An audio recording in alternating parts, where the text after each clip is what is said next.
Так. Кейсimiz.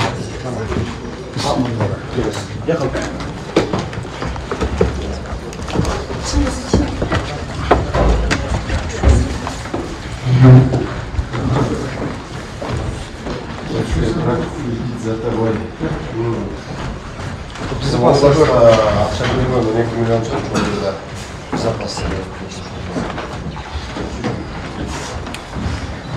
Так. Bismillahirrahmanirrahim. Merhaba çarpaylılar.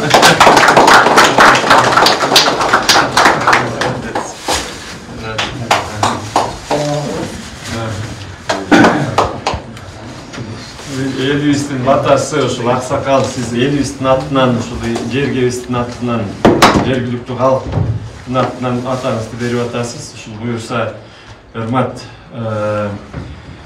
Жумаевич, сиз деген эми бул чоң ишеним. Мен билип турам, бирок жаш кезиңизден бери эле мындай чоң ишенимди актап келатасыз. Бирок бул өтө жаңы этап, жаңы бир өтө чоң жоопкерчилик. Бул облус территориясында эмне болуп атат, кандай эмне болуп атат, бунун баардыгы, жакшысы дагы бизде кээ бирлерде мындай бар да, бул ийгилиги меники, а жетишпегендиги башка бирөөнүкү дегендей. Бирок ошол мамлекеттик администрация, мамлекет губернатор деген эми ошол даяр болушуңуз керек. Ошон үчүн башка жетекчилер аркылуу ошолордун таянып, ошолорду уюштуруп, бул эми чоң мектеп десем дагы туура эмес болуп калат. Бул мен Акылбек Сүймөшкө бир жолу айттым да. Мен үйрөнүп атам десе. Это что тебе?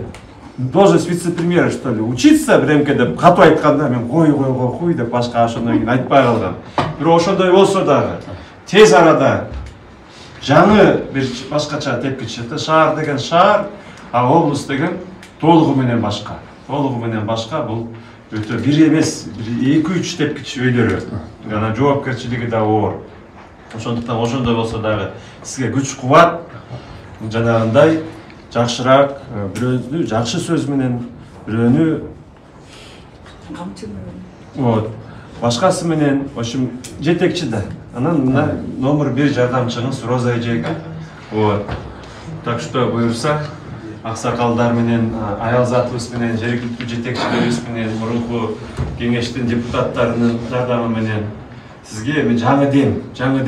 Ушул буюрса сизге чоң ийгиликтерди биз только сонун бир жаңылыктарды окуп, что там Таласки придумали деп таң калып туралык анда. Сиздер чоң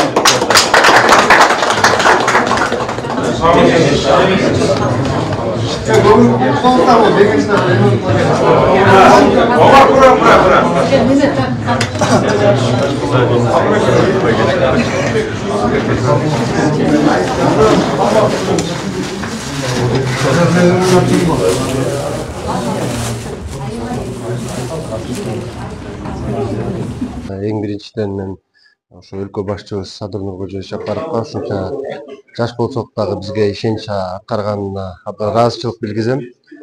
Андан кийин мен эң негизги ушул облусубуздун потенциалдары өнүгүү бул туризм деп эсептейм.